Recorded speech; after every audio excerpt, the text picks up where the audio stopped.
Assalamualaikum warahmatullahi wabarakatuh. Saya Alisa Sabrina Syahri dari kelas C S1 Pariwisata akan menjelaskan review materi Human Resource Management chapter 3 dan 6. Chapter 3 ada strategi analisis manajemen sumber daya manusia, pengertian dan tujuannya.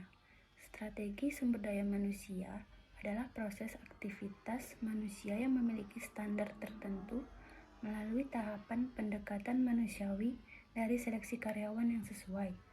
Tujuannya adalah untuk menghasilkan kemampuan strategis yang dapat memastikan bahwa organisasi memiliki karyawan terampil, bersedia terlibat, dan termotivasi dalam rangka mencapai keunggulan kompetitif berkelanjutan.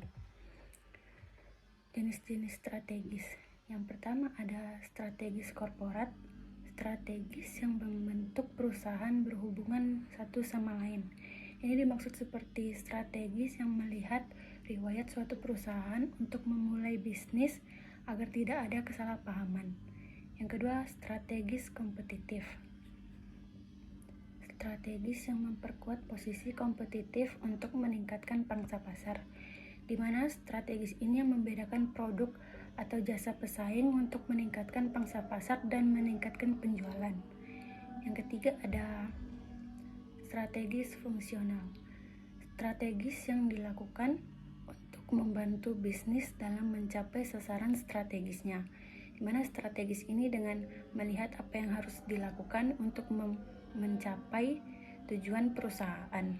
3 alat manajemen sumber daya manusia.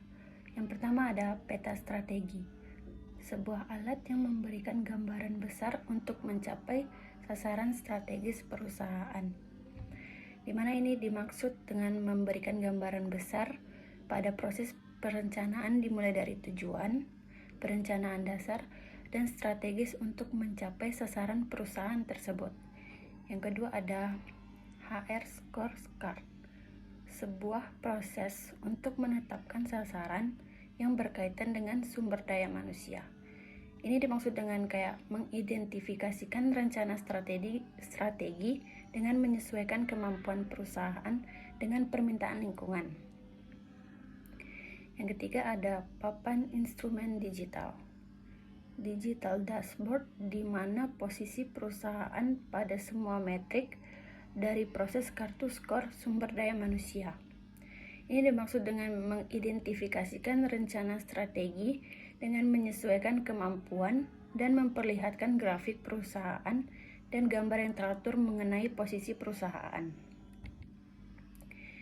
Yang selanjutnya ada chapter 6, tes dan seleksi, pengertian dan tujuan. Pengertian tes adalah untuk menyeleksi kandidat yang ingin melamar dan mendapatkan informasi untuk mengetahui seberapa baik kandidat tersebut untuk perusahaan.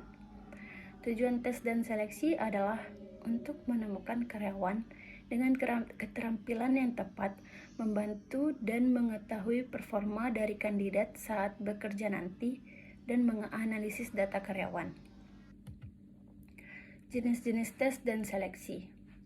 Yang pertama ada tes inteligensi, yaitu serangkaian tes yang digunakan untuk menguji dan mengukur tingkat kecerdasan seseorang, di mana tes ini tuh seperti kayak menguji daya ingat, kemampuan berpikir kritis, kemampuan numerik dengan mengurai secara logis, mempelajari hal baru, dan mempraktekannya di dunia pekerjaan.